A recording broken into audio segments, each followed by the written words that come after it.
Installing the Mini Maxx V2 is a straightforward process that can be completed in 30 minutes. The unit comes with detailed instructions, and there are no specialty tools required. Before you install the device, please make sure of the following. You will need a battery charger capable of supplying at least 10 amps of steady power. Without this, you risk damaging your PCM. Ensure you do not have any emissions-related error messages on the dash.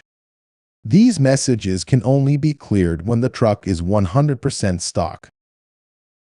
And remember, always install the tuner before installing any hard parts. Connect your battery charger and then connect the tuner.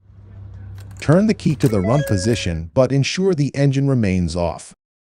Once the Mini Maxx is powered on, just follow the on-screen instructions until the installation is complete. Ensure you insert the SD card provided in your kit before pressing the up button to continue. The first step is to tell the Mini Maxx tuner which truck it is being installed in. Select the make of your truck by choosing the appropriate option. Next, select your model and year. Be careful to check all options and choose the right one. Once you have your exact make and model chosen, confirm it by selecting Yes.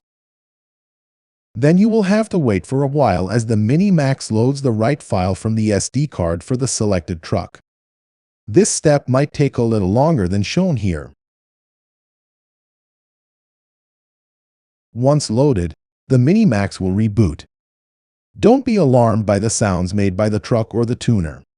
After 5 seconds, the Mini Maxx will restart. Once restarted, you should see the device initialize communication and show you the home screen. However, it will not show you a power setting until your tune file is installed. To do this, go to Menu. In the menu, choose the Install Download option. Once again, verify the make and model of your truck. If it is correct, choose Yes. You will now have to go through a series of disclaimers. Read the entire disclaimer by pressing the More button. You will have to press it twice more to reach the end. Here you will get an option to agree. Choose Agree. Repeat the same steps for the end-user license agreement as well. Scroll all the way down till you get an option to agree. Once again, choose Agree. The next step is to confirm that your battery is in great condition and, ideally, is connected to a charger with a 10 amp supply. This ensures the safety of your PCM by not letting your battery discharge midway. Scroll down and press Continue once you are satisfied with the battery condition. Now turn your key to the off position before pressing Continue on the device. Then turn the key to the run position once again and press Continue once again. Now you should see an option for preloading your tune file. Press it. First, the Mini Maxx will display your truck's VIN number and its own part number. After a moment, the preloaded tune file will be ready to load. Press any button to continue. The last question it will ask you is if your truck is a cab and chassis trim. Select the appropriate option based on your own truck. Now the Mini Maxx will first load your tune file into the truck's memory. Be patient, as this might take longer than shown here. Once the file is fully loaded, the truck's memory will be initialized. This may take a few seconds before it downloads and installs the tune file.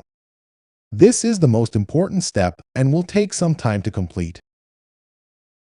Be patient, as it will take longer than shown here.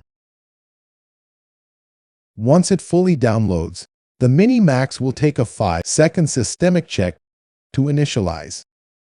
Once it is initialized, turn your key to the off position before pressing Continue on the Mini Maxx. Now the Mini Maxx will inform you that the download is complete, and you can press Continue to exit the setup.